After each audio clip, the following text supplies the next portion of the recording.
Professor John Lawrence, a former Pazzi chair, is a professor of psychology at CSI. He is a clinical psychologist. His focus is on treating patients with medical and psychological issues, in particular, those who have experienced severe burns. He writes about social justice and democracy issues. So please give a warm welcome to Professor John Lawrence. We're going to start off, I'm going to ask Mike and Omar questions, and they'll have 3 or 4 minutes to answer each question. I'll ask 3 or 4 questions, and then we'll open it up to the audience to ask questions. When we get to your part, when you're thinking out your questions, I'm asking you to think about concise questions. Can you keep your question within a minute so we really have a chance to hear from our candidates? Mike, why don't we start out with you? Sure. So, what do you think is the most important issues facing the United States in the next 10 years? And if you are elected, what will be your top priorities? The biggest issues facing us right now is the collapse of democracy and the ineffectiveness of our government to maintain 3 co-equal branches. It has stopped the effectiveness of our government. It has stopped the ability to legislate policy. It has allowed money to interfere with our democracy and replace individual votes, and also replace sentiment. If 80% of the country is against something and Congress does not move, they're not doing the will of the people, they're doing the will of the people who are paid lobbyists and are paying them through PACs, through other type of money advances. The only way that we are going to survive as a country is to reestablish hard guardrails of our democracy that remove the ability of what's happening now, what Trump is doing with the executive, and what's happened prior to Trump with the interest of a grift-based economy where you have Citizens United and even pre-Citizens United moneyed interests that are affecting all policy, affecting a majority of Americans. If you don't institute these hardline rules, if you don't legislate away from the norms and customs that have just been run over, we are not going to survive, and we are going to go down the road to full authoritarianism. At best, we're a kleptocracy, an oligarchy. You can call it whatever you want, but we're not a democracy. And so in order to maintain our ability to vote and be heard, and to have non-gerrymandered districts, and to have policy that can be heard and introduced on the floor and passed, you need to put these in place first. We can talk about all the policy we want afterwards, but that can't happen unless you actually secure the democracy underneath. Thank you. Omar, what do you think is the most important issues facing the state of New York for the next 10 years? And if you're elected, what will be your top priorities? For me, someone who worked as a first responder and was able to see our neighbors in the North Shore in crisis. So firsthand experience seeing issues when it comes to our healthcare system and thinking, is New York going to be a place where in the next 10 years working families are going to leave because they can't afford to stay here anymore? Is our district going to become a playground for the billionaires with no one holding them accountable? And that, to me, is the biggest issue. Affordability is a massive umbrella that weighs down on every single working family over the entire middle class and lower class. And the most important thing for me to prioritize within the next 10 years is to make sure that the cost of living is not squeezing us out. Families are not rent burdened. It is not expensive to go see a doctor. Yes, you can have childcare, and it isn't expensive. Private health corporations should not be denying treatments. When I see people who are picking groceries and rent instead of buying a $500 inhaler because their insurance didn't do the job, that's a problem. When we see our children cannot afford to get rent, that's a problem. New York used to be a city of opportunity. You used to come with little and have a future, and that's not happening anymore. And I get upset about it because this isn't the same New York I grew up in, my father grew up in. And it's extremely important at the state legislature we change that. We change that. And that means making sure we're looking at those who are not paying their fair share, so taxing the rich, so that we can actually generate the revenue to put into the social services we need to remove the burden from working families. Thank you. That kind of leads into my second question. There's extreme inequality in the United States, and Mayor Mamdani won his election on an affordability agenda. Mike, if elected, what policies will you pursue to improve the economy and affordability for everyday working people? Yeah, I keep saying that the problems that we're having, a lot of people and a lot of Democrats, corporate Democrats, want to go back to what we had before Trump. By the way, I want to apologize for the cough drop in my mouth. It's what's keeping me talking right now. But what we had 10 years ago before Trump wasn't working for us either. The problems that we've been having economically in this country started about 50 years ago, in the early 70s. The separation of productivity and wages, where wages started to stay stagnant as productivity rose. As Reagan halved corporate tax rates in the 80s and decimated unions, and union populations dropped down. A lot of the problems we have are systemic. And again, it has instituted that layer of money and grift almost in every single, everything that you touch as a consumer, as an American, as a person, your Medicaid, your Medicare, your health insurance, your education, everything has started to institute a wider grift in the middle so that we're paying more for all of these services and we're getting less. That's just how it's been going. A lot of the policies, when you're talking about affordability, which he talked about, is a large umbrella because it is. It's everything we touch. It's everything we do when we wake up in the morning, when you're looking at your bills, your credit cards, and how much the percentage is, how much your son or daughter's tuition is, how much we're paying for college, how much we're paying for our health care, or the inability to do that. It really strikes at absolutely everything. So policy-wise, we're looking at progressive taxation first. We're looking at addressing the fact that corporate taxes have decreased significantly, and every time that they get some type of payback, all they do is do a stock buyback and then they lay off people. Every time they get a tax break, like in the big beautiful bill, Meta saved $7 billion last year, $12 billion, and then they laid off 10,000 people. This is a common thing. This happens every single time a corporation gets any type of money or an infusion from the government or some other source or some break, because they don't owe you anything. A corporation owes its stockholders fiduciary duty. And so looking at a progressive taxation where we start shifting that tax burden again on the wealthy, on corporations, start closing loopholes and making sure that we're not just dumping billions of dollars over there, and making sure that we're refocusing all of our investments and our attention back on the 98% of us who are doing the working, who are doing the tax paying, who are doing the living, and who need the health care, who need the education. This is just real quick, the question we're having right now, the topic, is who we want to be as a country. Are we going to be so severely individualistic that our individualism doesn't spread to the person next to us? Because that's where we are. We're getting to the point now where we're forming our individual little exceptional silos, and we're not saying that America should be a country of compassion, that not everybody is worthy of health care, that not everybody is worthy of education. So we're having a hell of a moral discussion right now about who we want to be as a country and how we're going to lead into not just the next decade, but the next generation. So it's, yes, the policies that I'm talking about have to do specifically with making sure that we're focusing our financial policies back on people and making things more affordable, and there's 1,000 things you have to do underneath that. It's not one thing. But it starts with that. It starts looking at how money is distributed, how money is gotten, and who we're paying it to. Just to elaborate, so are there just a couple policies you think there should be the priority in your first couple of years as congressperson, or? Yeah, well, I mean, some of the policies besides taxation would be education. We need to ensure that we reinstitute the value of public education, both for a rigorous elementary public education and for colleges, tuition-free colleges, which is a goal of mine.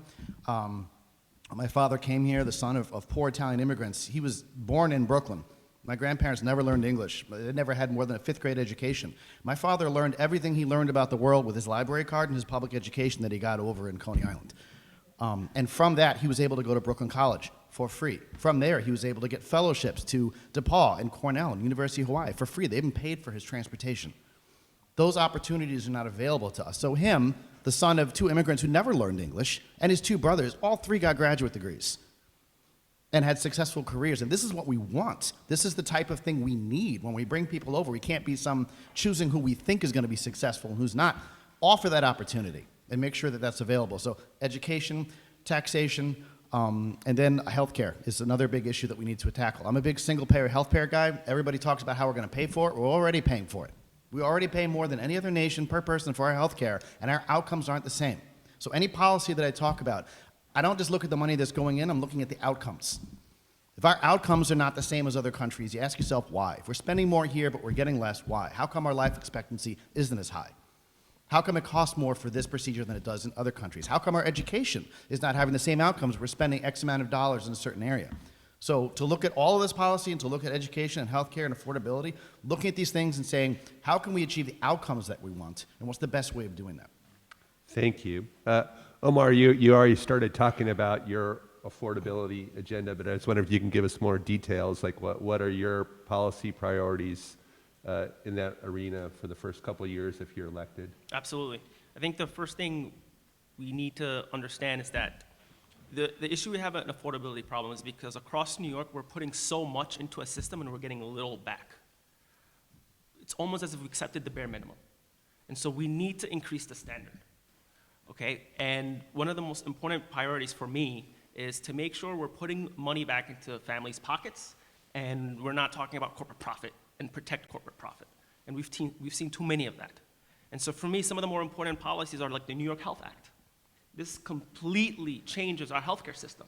Our current system is a direct for-profit. Our budget is $247 billion. $35 billion goes to private health private health companies for administrative fees. This is where their CEOs make their bonuses, while we still have families that can't see doctors or can't afford to buy medication. I can't tell you how many times in the ambulance I've had people tell me no because of the cost, to find out later they died. When my own mother, who has stage 4 lung cancer, gets denied treatment.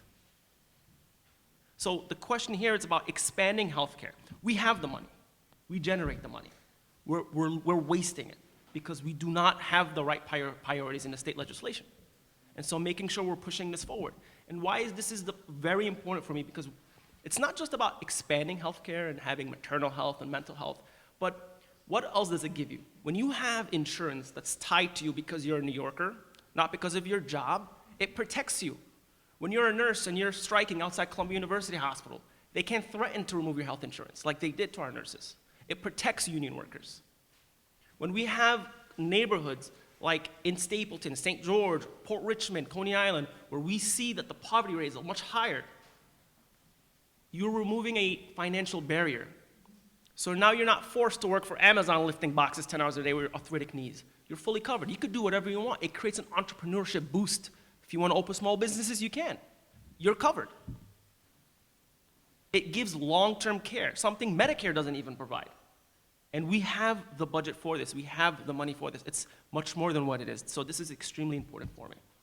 But it's also by making sure we're taking a look at what hits our bank accounts every 30 days. So looking at our utility rate hikes that are happening. Con Ed had spiked it for 3 years in a row now. I know everyone in this room is paying about $80 or $90 more since the spike January 22. And they just submitted for another one January 2027. Why is it that a company like Con Ed that makes billions annually, bleeding families, and then we want to know why people want to move to Jersey or Long Island? Like, we have to look at it from a common sense perspective. That's what's important for me. Thank you. Thank you. In 1945, Albert Einstein, J. Robert Oppenheimer, and the University of Manhattan Project founded the Bulletin for Atomic Scientists. The Bulletin of Atomic Scientists created the Doomsday Clock to convey threats to humanity and the planet, particularly nuclear war.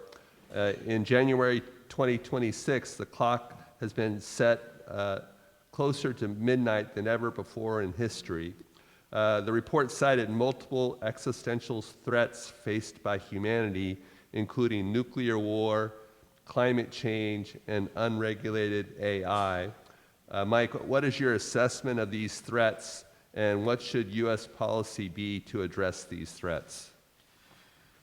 Those are three big threats. Well, one of the biggest threats we have is our own president. Between Trump, Putin, and Kim Jong-un, that's most of what our nuclear problem is right now.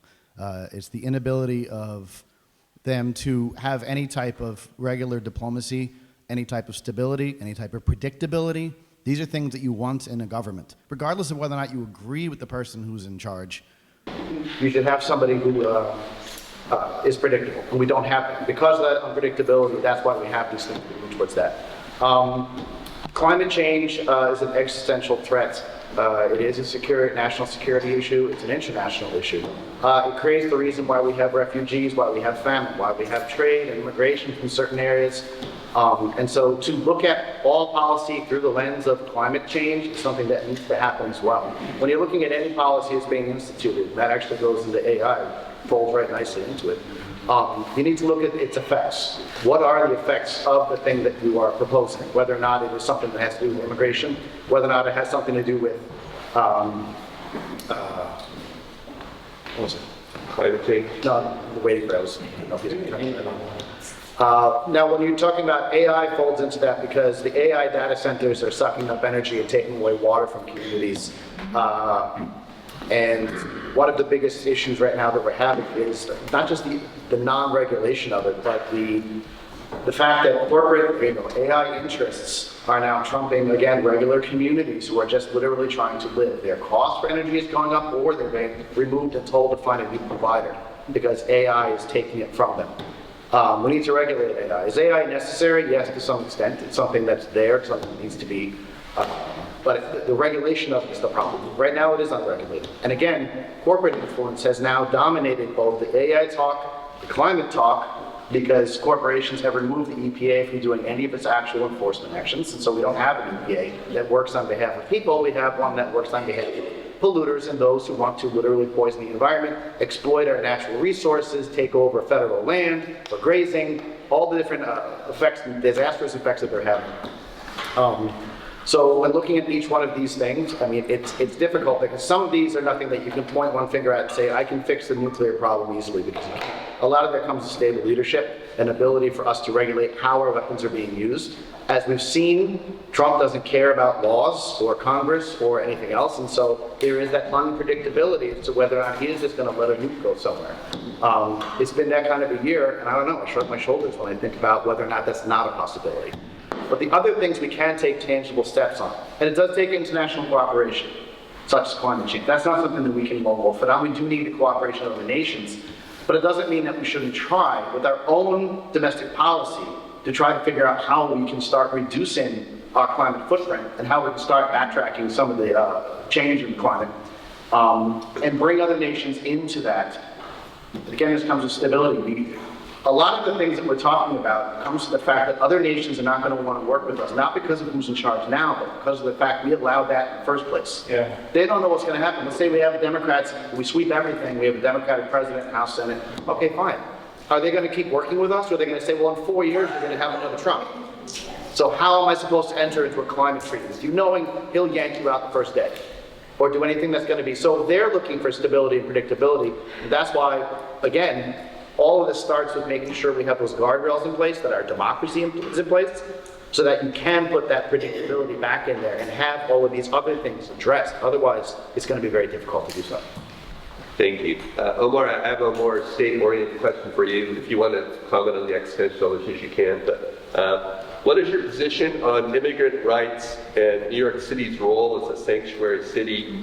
What is your position on the New York for All Act, which prevents the funneling of people into ICE custody and the sharing sensitive information with ICE? Absolutely. So I'm going to start off this question by saying I'm a proud immigrant. I came to New York when I was 7 years old through the doors of JFK. I was born in Egypt, and I came because my parents wanted to give us a better life. My father came in the late 80s. And so this question is very personal to me. New York City being a sanctuary city is a commitment to dignity and safety to every single New Yorker. Whether you were born here, or you are an immigrant, or you're a migrant. So that's bare minimum. And it's our responsibility to make sure we never compromise that. Okay? The last thing we ever need is family going on a road trip turning into a family separation issue. We can't accept that. We've seen it. We've seen the federal overreach. And it's gotten to the point where they've even killed Alex Peretti, Renee Smith, it doesn't matter. And so New York will not compromise. New York for All is an extremely important legislation that needs to be passed so that we can make sure there is no oversight between ICE and New York. We need to make sure that the separation between our state authorities and ICE there's a barrier. We need to make sure our local resources are used for New York. This is something that cannot be compromised. I have to keep saying this. And to see 32 of my colleagues in the state legislature co-sponsor and not our representative, that's a problem. When I take a look across the North Shore and I see Port Richmond being a hub of immigration, when I take a look at South Brooklyn, the other part of the district, and I see Coney Island, I see Brighton Beach, we are full of immigrants. We are full of people who are coming in, asylum seekers, the tired, the weak, the needy, that need support, that need a place to work to provide for their family. Why have we forgotten this? Why is this something that is, where we're seeing just complicitness, silence from our own representatives? This needs to change, because it's not just for our district, it affects the rest of New York, and it creates a guiding point for the rest of the country. Thank you. Mike, what do you think are the main causes of the wars the United States has been involved in West Asia, in Gaza, in Iran, in Lebanon, in Yemen, and what should U.S. policy be to end these wars? Do you need a mic or should I think this works. Okay. Yeah, well, oil, and besides oil, misguided influence in regards to whether or not we have, like, you know, keeping a foothold of democracy in the Middle East as being kind of an excuse, but most of it's money. It always comes down to money. It came down to money in Iraq and Kuwait, came down to money in Afghanistan. Most of the bombing adventures that Trump has done has been on, all of them have been oil countries, including Africa and Venezuela, everywhere that he's bombed.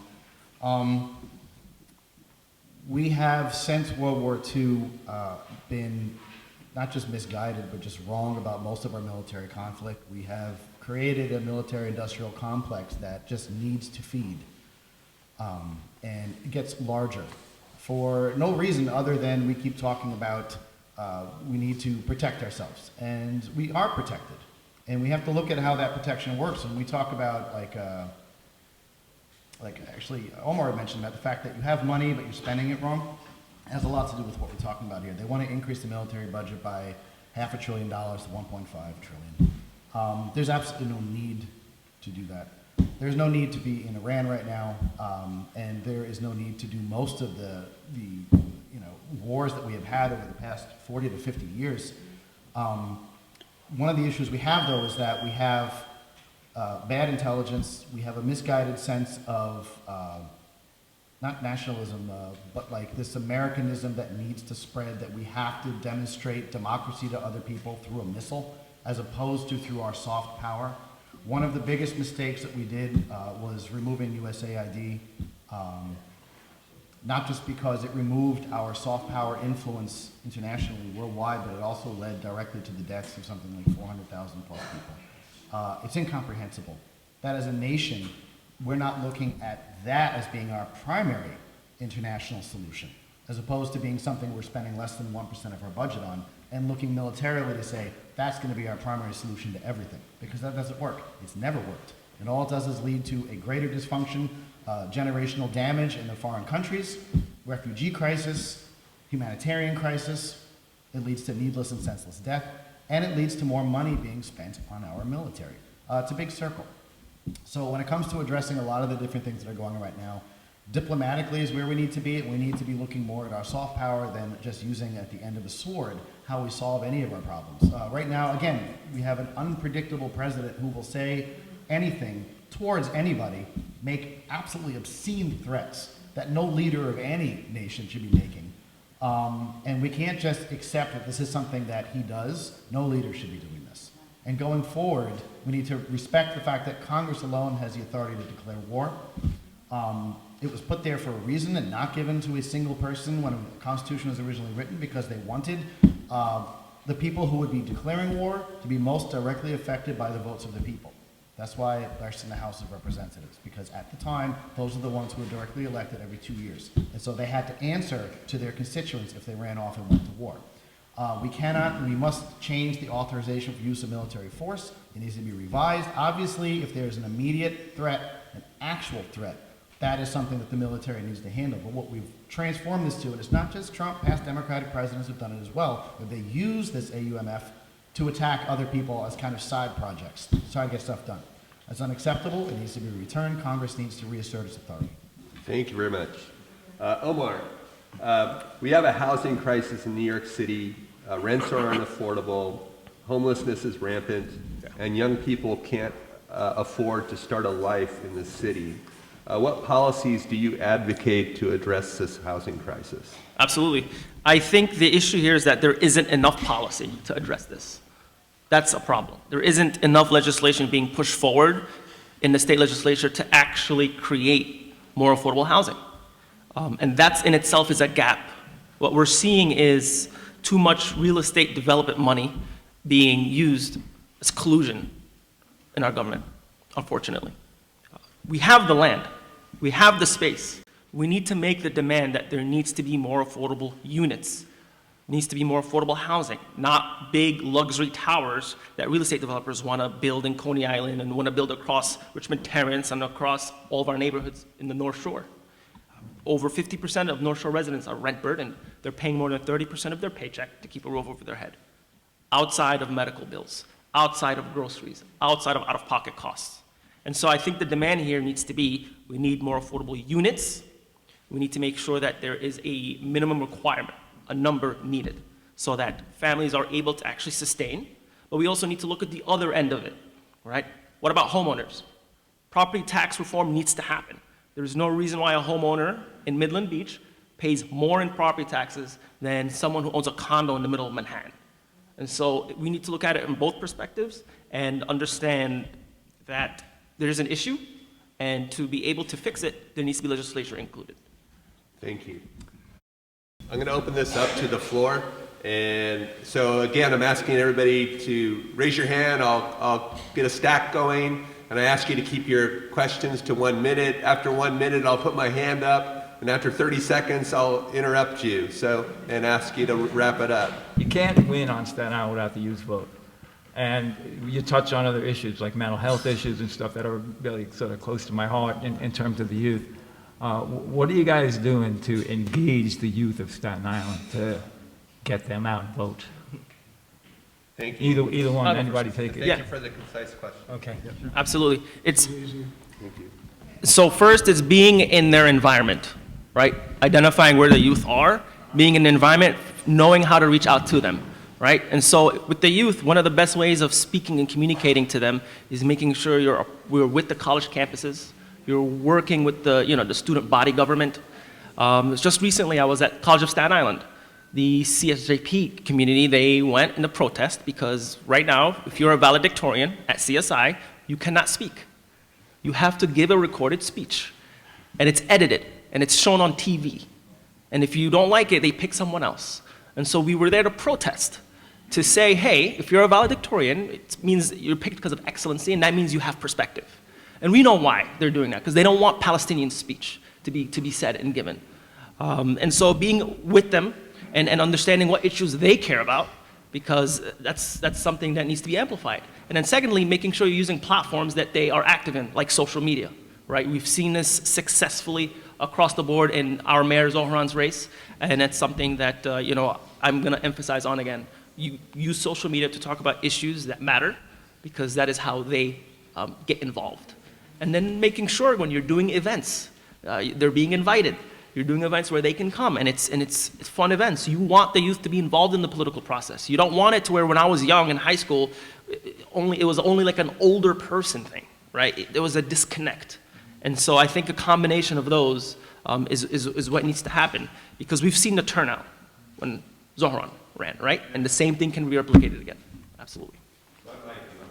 Yeah, I was just going to say, yeah, absolutely. You have to meet them where they are, and the biggest thing we need to do is actually get them to vote, because it's not enough for them to turn out to events, right? It's not enough to just engage with them. They need to be registered. So a lot of voter registration that's going on this year being directed towards all communities. I'm not just excluding anybody. But then the other part of that is to make sure that they're actually getting out to vote. And so, yeah, it's holding events with them. It's making sure that they're heard, that you're addressing specifically the things they're talking about, because they're coming up in a world post 9/11 with, which is a completely different version of America than most of us have grown up with when it comes to just our Patriot Act politics and our complete inaffordability to do almost anything. Making your jobs are only gig jobs, and if you want to get a raise, you have to get a new job. And if you want housing, you're never going to buy a house. And in healthcare, it's tied to a job, all these things. So you're talking directly to the things that are unique and special to their environments, what they grew up in. Yeah. All of the things, basically, most of the things we've spoken about this morning have got to do with the extreme money in politics, the extreme gerrymandering, gutting of rights, women's bodily autonomy, most recently the Voting Act right, birthright citizenship, which hopefully will be decided the right way, but still has hinged on the rulings of our right-wing, radical right-wing Supreme Court. Yeah. What do you think is the best way for us to countermand that? Court reform, expanding the court, and introducing term limits. It requires a big change, but again, it's one of those things that if we're going to survive, we cannot have, because for the first time ever in our Supreme Court rulings, especially starting with overturning Roe v. Wade, it's the first time they explicitly came down with a ruling that took away a right that previously existed. Dred Scott affirmed a lot of things, and it was a terrible decision, but Roe v. Wade was the first time they took a right that we had and said, you don't have that right anymore. And now it's been a downward slide. You don't have a right to equal representation in your districts anymore. States can remove your voice and remove your voting power. There is no way to counter that. You're waiting for these people literally to drop off so you can replace them, and it's a lottery to see who's going to be president when they do. And then even if you have the right president, you got a Congress that's like, well, no, we don't feel like appointing one now, so we're just going to wait for the next guy. The entire system doesn't work, and it's irretrievably broken in that regard. So unless you're addressing Supreme Court reform, specifically with those two things and other things, it's difficult. All the things we talked about, the money in politics and Supreme Court, these are all heavy lifts. But the more people we have in there that are speaking about this, that are united and making sure that this is the only direction that we can go, the greater the chance this is actually going to happen. Because it has to happen. This isn't I'd like it to happen situation. Omar, do you want to comment on that? I'm going to amplify on what Mike said. We need to make sure, for me, recently seeing like the crown jewel of the civil rights movement, Voting Rights Act being removed, that speaks to so many things. That they're willing to say that black representation cannot happen now just so we can make sure when the midterms come that Republicans stay in power. And so it is, and it's not just for the South. This is something that connects all of us across the country. We need to make sure, make sure we're not quiet about this and that we are mobilizing and we're making sure that we're getting out there to vote. This is why it's so important. I know people say this every election cycle. This is the most important time. No, this is actually it. Because right now there's a fight that's happening. It's already succeeded in Louisiana and a lot of the southern states where you're having predominantly black districts now cannot pick their own representation just because they want a few more seats to go towards the Republicans. It's ridiculous, and it's extremely important that we speak up against it and we work with the lawmakers that can change this and speak up for it. Thank you. About migrant housing. We're facing this, so how are you guys going to address that? By making sure we are doing the exact opposite. What we've seen, we remember when Eric Adams came out, Mayor Eric Adams came out and he spoke to the leaders of places of worship and he said, if you have the means, help and support. And we remember when the letters were sent out across the North Shore from our representative saying this will never happen in the North Shore.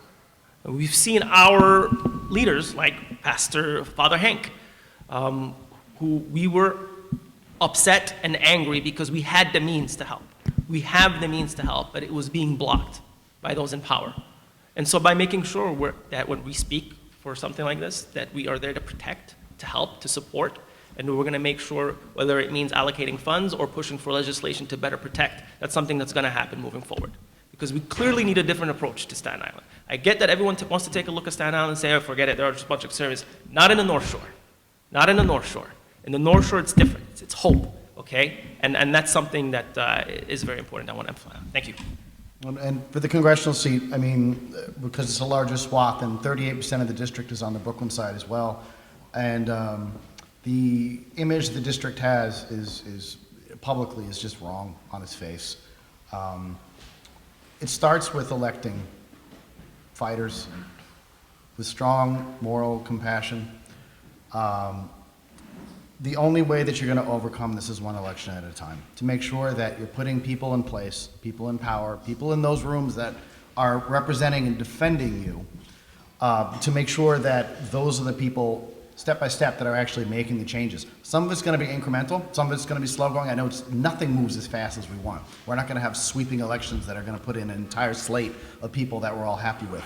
But it starts one at a time. And with the congressional seat, that's a big seat because it does interact with all the other seats. And so making sure that you have that stability and strength in place is going to be the first part of the equation.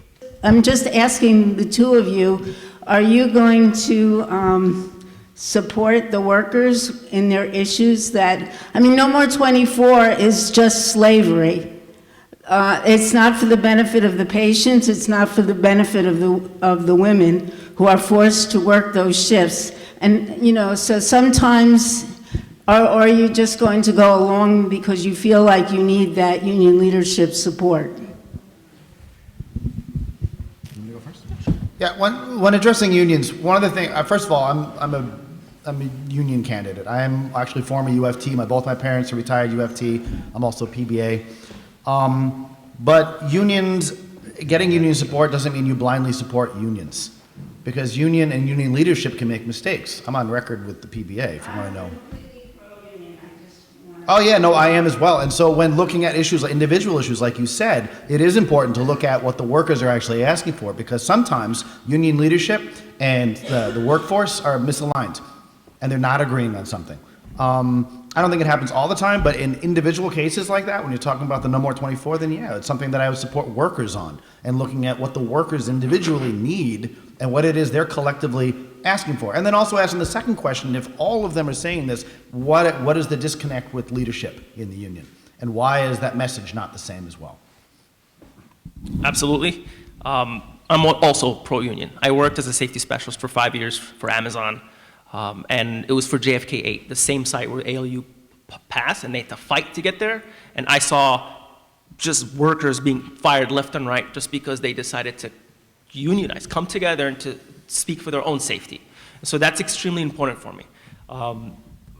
No More 24, it doesn't just affect teachers, it affects homemade workers in the health industry. So this is something that, you know, we're active in, especially when it comes to the protests we've been doing. So 100%, I agree, but it also, on top of that, it's also looking into Tier 6 reform.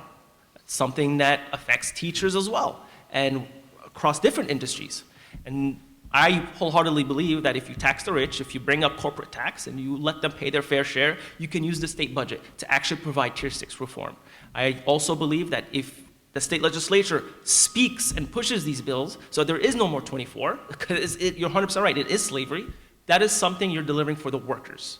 And one thing I want to emphasize on, you said that is very important. A lot of times we have people who just follow what leadership says. Maybe they don't do their own research. They're like, who are you going to vote for? That's what I'll do. I think it's more important now that people need to educate themselves and understand who are you voting for? Where are they taking money? What are their stance on this specific issue, so they know, you know, what representation they're actually getting, which is very important, because you say that, and that happens across the board. Thank you. So my question, accountability, okay? So we know that our government officials take an oath to the Constitution, and as such, that is what they are responsible to do, is to hold true to the Constitution. So everybody talks about accountability later on. What about accountability now? What steps can be taken to hold our representatives that have abdicated their responsibility to the people? What steps can be taken to hold them to account now and not later? Because the damage that they are doing to America is absolutely beyond. It's we the people. And the other part of it is term limits. How do you feel about term limits? Well, I'm going to talk about accountability first, because America as a nation does not have a culture of accountability, period. From every single major thing that has ever happened to our nation, from the Trail of Tears to slavery to Jim Crow to the Tulsa Massacre to Japanese internment to January 6th, we are told as a nation every single time to move on without holding anybody who is responsible accountable. This is built into our DNA as a country. It's unfortunate because we're not used to seeing people in power in handcuffs. We're used to seeing people in power be given deals, be given a break. Oh, well, you were president. Oh, well, you were secretary of this. You're going to go to the side. There needs to be a shift then in our calculus and how we think as a nation, because if you look at other nations who had similar behaviors that Trump did in South Korea and in Brazil, both those guys, those presidents, they're both in jail right now. Ours isn't. Ours is actually president again. That's the problem. And so, no, it is a big problem. We have a big accountability problem because we're taught as a nation to hold those who do the smaller crimes accountable. You hop a turnstile, God forbid, throw them in Rikers. You steal $10 billion for your board of peace, right? 1.7 billion, you serve yourself, The larger the amount, you're almost immune then from any type of prosecution to that. And term limits have come up numerous times. And I genuinely, to be honest, besides the Supreme Court, I don't know how I feel about them, not because I don't want, 1,000 80-year-olds to rerun for Congress again, but one of the issues that we have is people who do start building both relationships, good people who actually work in government, and are able to actually understand how government functions. Now, I would be for term limits if it was something where you had a larger term. I've heard some things about 2 terms, 3 terms, and I think that for some of these positions, like let's say Congress, where you only have a 2-year term, it's not a lot. I would be open to it, but I would be curious to see what exactly would the term limit be, because no, I don't believe everybody should be entitled to a government job the rest of your life. Incumbents are reelected at 90-95% rate, and so you're basically, in a lot of these districts, just guaranteed to keep your paycheck going, regardless of whether or not you're functional or responsive or have actually been productive over, multiple decades. I'm open to it though, yes. Omar? Yeah, no, I 100% support term limits. I support term limits, and growing up in my lifetime when I see, going to Iraq because of weapons of mass destruction and still can't find it and no one is being held accountable, or even in our own local area when we see, Port Richmond being just destroyed every other day by ICE, no comments, no statements, nothing by our own representatives, not being held accountable. In the state legislature for a New York State senator, the term is 2 years, but you can do that as many times as you want, 6 years, 8 years, 10 years. I want to see term limits. I do not want to see, because the way I look at it is this: if you're successful in your seat, the people will reelect you. If you are not successful in your seat, then you should not be there.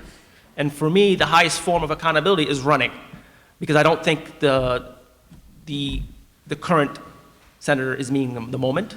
And I think we need a different approach to the North Shore. My question is in regards to the New York for All and Dignity Not Detention Acts. It's currently on the legislative floor, which I'm sure that you're aware of. Yes. Governor Hochul has threatened to veto the bill. It's a comprehensive bill to protect our immigrant neighbors, but one of the big sticking points right now is allowing law enforcement to work with ICE agents. Mm-hmm. Governor Hochul came up with an alternate proposal called Local Cops, Local Crimes, that if ICE agents show probable cause, then our law enforcement should be working with them. My question is, as a legislator, how would you feel about having ICE agents work with our law enforcement? And also, Mike, as a former NYPD, if you could put on your former cop hat and tell us how you feel like, what role should the police play, if any, with our ICE agents? Thank you. I'll go first for this one. You go first. I do not want ICE to work with our state authorities. Period. And so as a state legislator, I will push against that. Right now, currently, our current representative isn't even co-sponsoring this. She is an obstacle in pushing this bill forward. If ICE's entire responsibility was making sure paperwork was done correctly. That's it. If there was anything else along the lines of, someone is being a criminal, there's a completely different problem. We have our own law enforcement officers. We've seen what happened when ICE colludes with our own state authorities. They're endangering neighborhoods. They're not making it safe.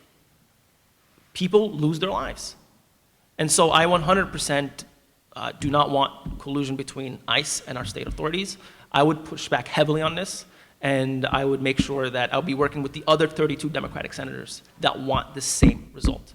And thank you for bringing that up, because the New York for All is supposed to protect our immigrant neighbors. And that should be a responsibility, and no elected officials should compromise on at all, especially when we know New York is a melting pot.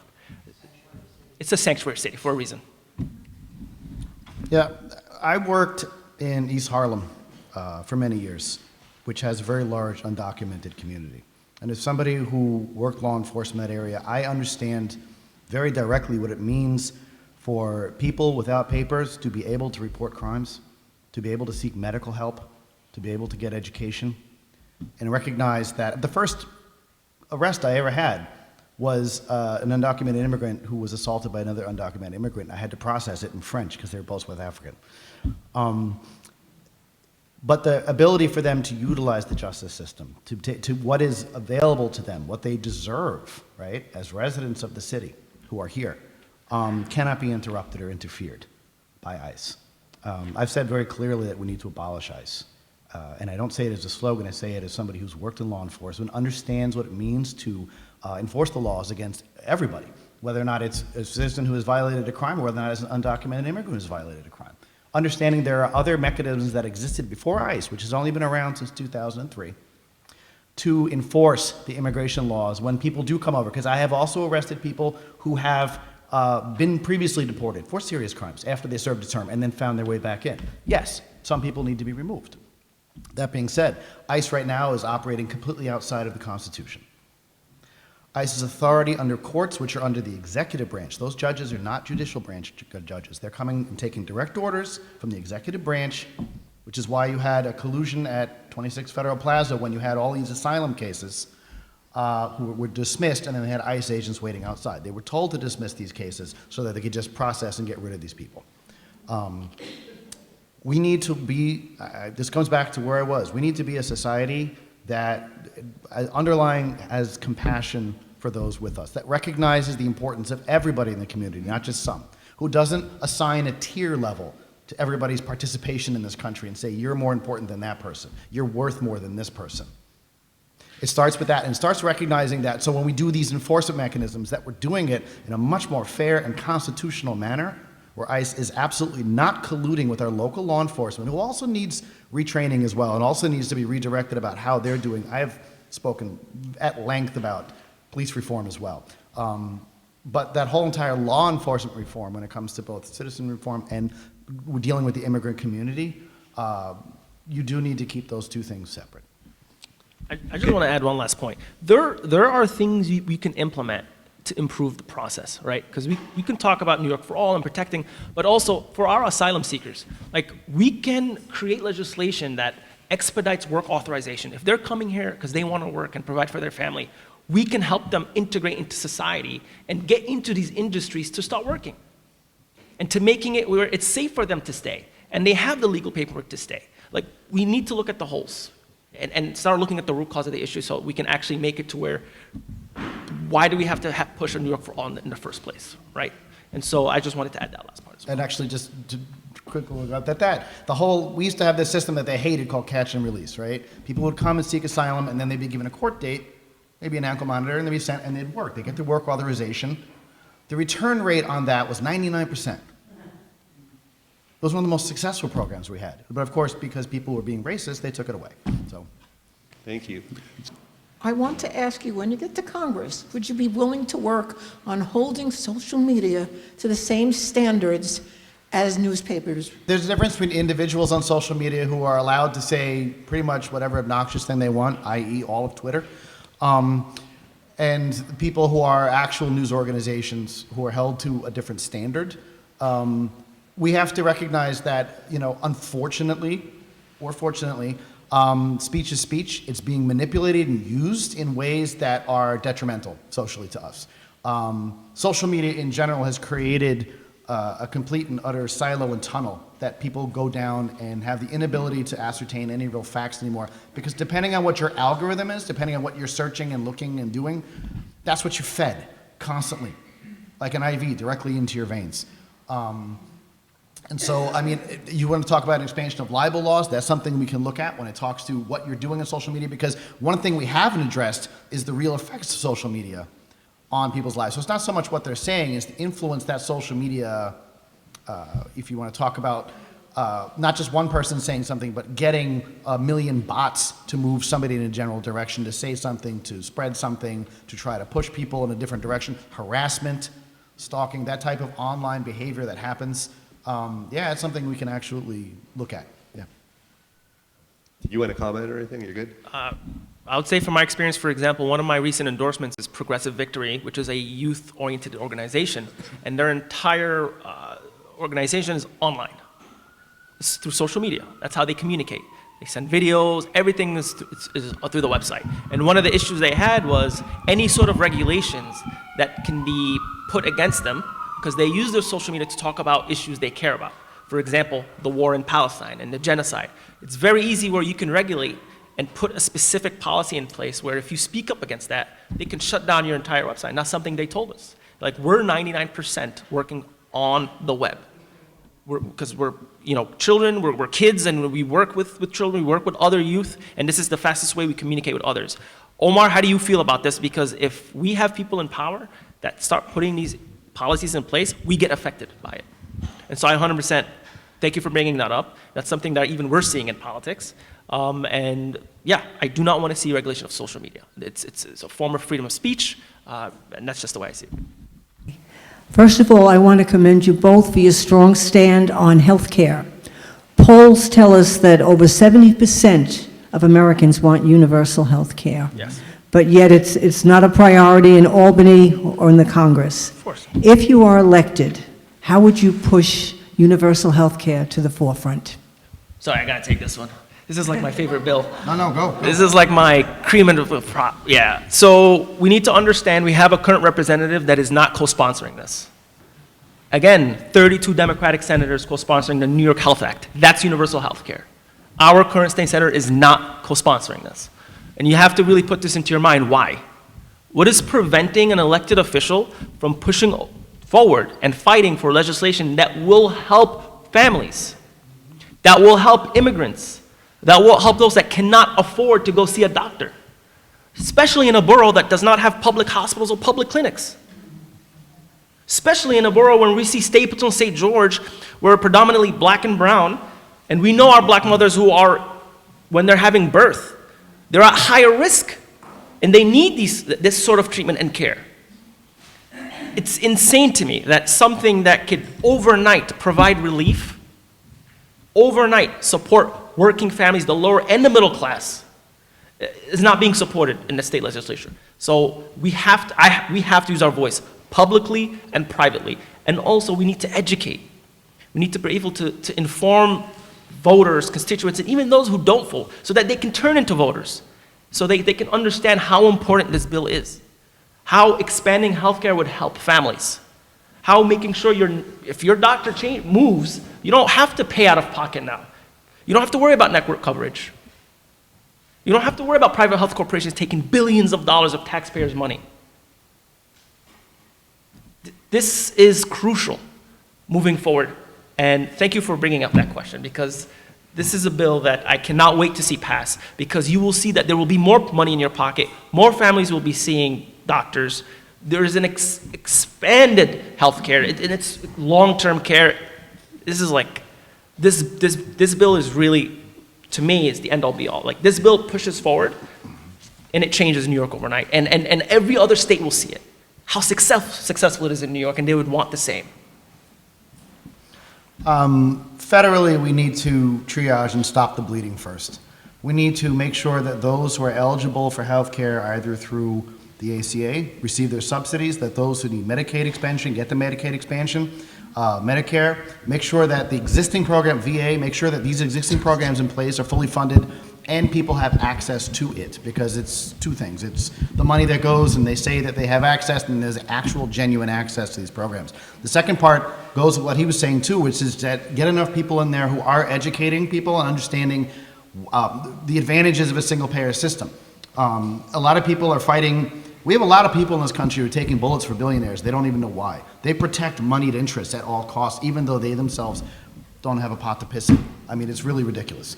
And one of the things that we need to recognize is that people will benefit. If every single room I'm in, and I know you, same with you, if you point in any single direction, everybody's got a healthcare nightmare of a story. There is nobody in America that is untouched by this. And so trying to convince and understand that people that, because right now we're based in kind of a toll-based system, right? Everybody keeps focusing, Republicans are like, we'll give you more in your pocket. We'll give you more in your pocket. We'll give you a tax break. But then we're paying more for every single service out there. But they say, but you made more last year. Even though I lost $6,000 more in healthcare. We need to have people start to recognize that the money that we're earning, the money that we're saving, the taxes that we are paying, that we are getting more for what we are paying. And it's hard because Americans have been kind of told that unless whatever you have in your take home, that's the most important thing. Not in the services that we have. Not in the free education that we have or the better healthcare with no co-pays that we have. Because when you start breaking down to people how much they actually genuinely pay both monthly and for their co-pays and for the deductibles. And I mean, when my wife got cancer when she was 30, I had a city plan. We both had good health insurance, and I still wound up paying like almost $10,000 in different things over the 5 surgeries that she had.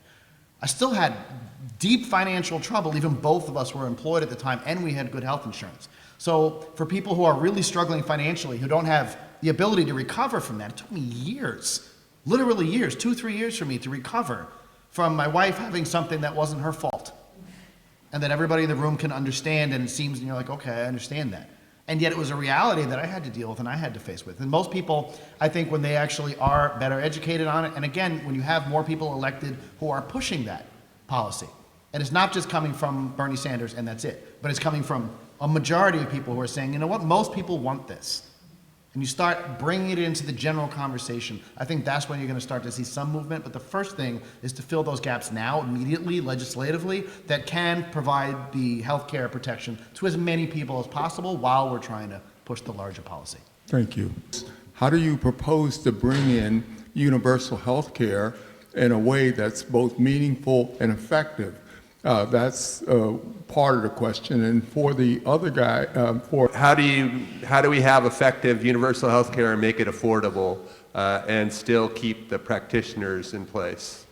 A lot of people think with universal health care, it removes the privacy aspect. There can still be doctors that want to open their own clinics, and where you have to pay more money than you need to see their access. But in general, to push for this system, it's a restructuring of our taxes, the way you pay taxes, because it's based on a rolling over period based on what you can pay. And the concept becomes, the minute you pass this legislature, you get subject matter experts, you put them in a room, you're sitting down, and you then figure out how the payments become, because one, you're opening a public trust fund. That's where the payments go to. Okay, it's a single payer system because now the $247 billion we just approved for the budget, 15 to 20% doesn't go to private health corporations anymore, which is about 76, I want to say between $35 billion and then another 15 to 20% that goes to the federal government. You're not doing that anymore. You're filling out a form and you're telling the federal government, we're not sending you our money. It's staying here in-house because we're going to have our own system. And so the billions of dollars that we're sending out to the federal government and we're sending out to private health corporations stays inside this public trust fund.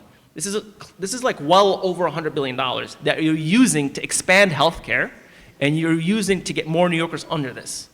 And now the payment works like this. If you are a doctor, an outside medical provider, you go straight to that link. There's no middleman. The payment goes directly to you.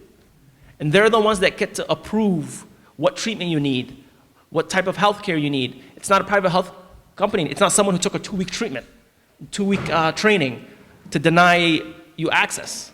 Because we've all been there. We've all had someone in the family, a friend, who was denied, whether it was medication, x-ray, MRI. That doesn't happen anymore because it's the private health corporations are the ones that get to make that decision. And the doctors have to go back and forth, back and forth, they have to fight for you. You're removing that. The doctors are the ones that get to make that decision. And the payment goes directly from this public trust fund directly to them. And so because we're restructuring where the money goes, we have more in the pot. More in the pot. This is why people say the current system is for profit. It's because billions of dollars of taxpayers' money is being wasted. Instead of healthcare, they're given to entities, third-party entities, that are not helping the system that we're in. So I just wanted to kind of emphasize that part. I just wanted to go back to the issue of the benefits of people being able to get expedited work papers. Yes. The only thing is that that's for the new approach that people have been taking the last few years, few years, of coming in seeking asylum.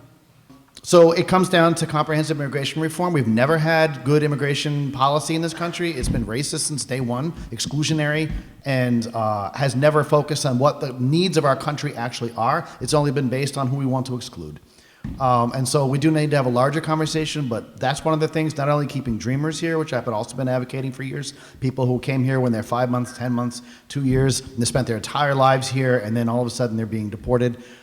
People who have, essentially, like you said, worked, and for the most record, immigrants and undocumented immigrants commit crimes at a much lower rate than natural-born citizens, so we're not talking about a threat to our security. All we're talking about is the benefit of our community. You want to talk strictly numbers, the economic benefit, if that appeals to some people. But again, I choose to live in a country that is compassionate and welcoming and recognizes that everybody has value and that all human beings are equal. I just wanted to double down on voting. Voting has certainly been talked about a lot today, and probably in all our different organizations, we're all talking about voting. So Staten Island Action Coalition, as Cheryl mentioned, is doing a postcarding event today.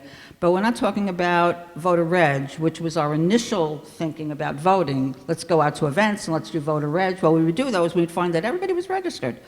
So the real issue then is like getting out the vote. And back in the olden days, getting out the vote was a thing that candidates did 4 or 5 days before the election day, call up all the voters, get them out. Now we got to be doing get out the vote every day. So the low propensity voters that we identified that we're going to be reaching out to today at our postcarding event, those are the folks we have to get out to. So all of us who are like enlightened voters, we're all just preaching to the choir.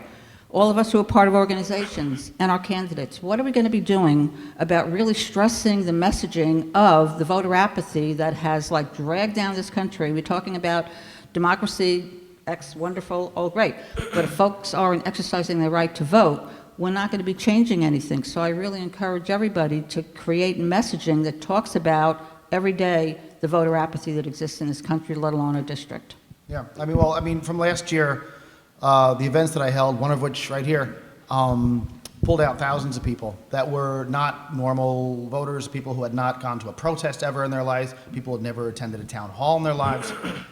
There's an appetite for it. That's what we recognized last year, which is why Nidhi and I worked so hard to do as many events as we did, because we saw that, that there were a large swath of people who were being affected by what's going on, but hadn't had an outlet before. We're also providing that, at least in my campaign. I know we're going to be doing another town hall, we're going to do a couple of them. We're doing a lot of outreach events in communities that typically people have not gone, reached out to and done a lot of work in.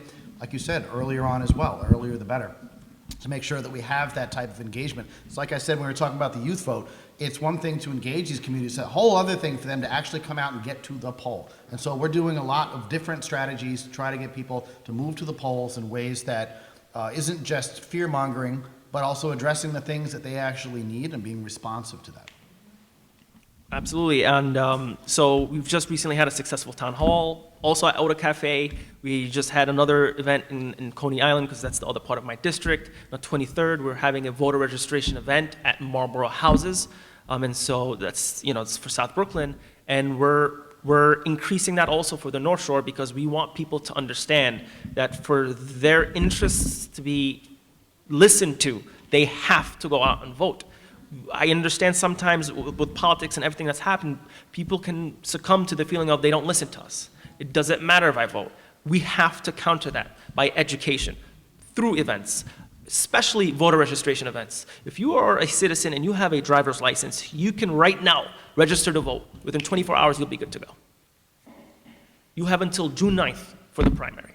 And so it's extremely important that you make sure the message stays consistent, because one thing we've seen is when people believe in someone, they will come out to vote, okay? There's a reason why there was almost 800 new voters in the North Shore by itself when it came to the mayoral campaign. So the message needs to stay consistent, and then the outreach needs to follow up. And then follow up and follow up and follow up, whether it's phone banking, knocking on doors, making sure, I mean, even to the point of, if you have to grab them and drive them to vote, then do that. Or take them to the DMV to register, do that. But now it's very easy, it's online. You can do it in a few minutes. But making sure you're creating these opportunities where, because some people don't know. The last few people we helped register to vote, they didn't know that they could just do it through their phone. And so making sure you're also aware of like the more modern way of doing things so it's much faster. I'm going to ask two very quick questions, and there'll be quick answers, I'm sure. We discussed term limits. Where are you on age limits, number one? And number two, which has nothing to do with that. Just recently in the Senate, 7 Democrats, including Gillibrand and Schumer, voted along with the Republicans to keep this insane policy of arming the state of Israel. Where are you on that? Israel, like any country, doesn't have a right to be given arms from us. We frame Israel as a special country that's almost immune to how we normally treat either allies or adversaries.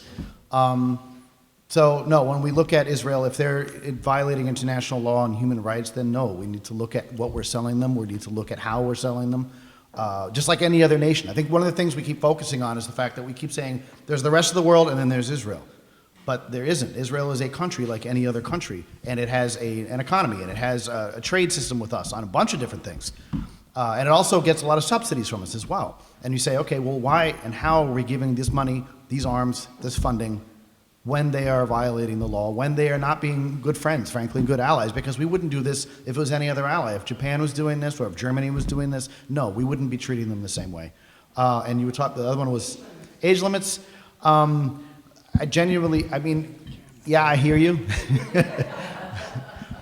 And I'm frustrated by it, but some things that I'm frustrated by, I'm not ready to just jump on and say you don't deserve to be there because you're a certain age or something like that. So,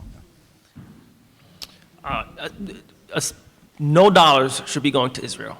They've committed a genocide, period. Not a single dollar. Their prime minister is a wanted war criminal. That's true. Period. That's it.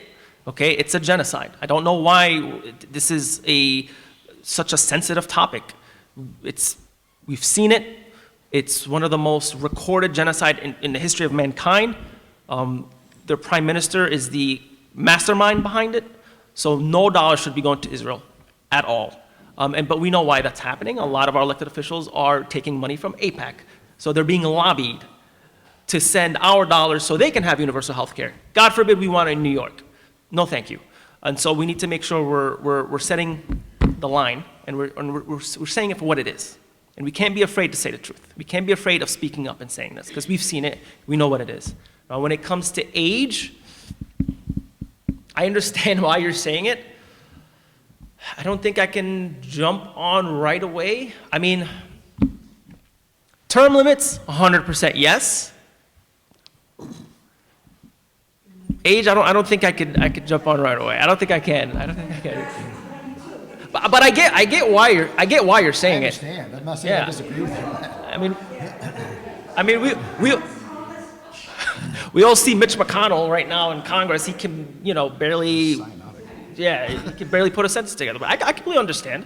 But I think term limits can fix that. Age is a bit more, because that might open Pandora's box. If we say you can't be older than this, then someone else might come in and say something else. I agree, 100%. All right. Well, Omar and Mike, we really thank you for coming out. We thank you for your candid answers. We really got to know you, so thanks a lot. Thank you. Thank you. Thank you.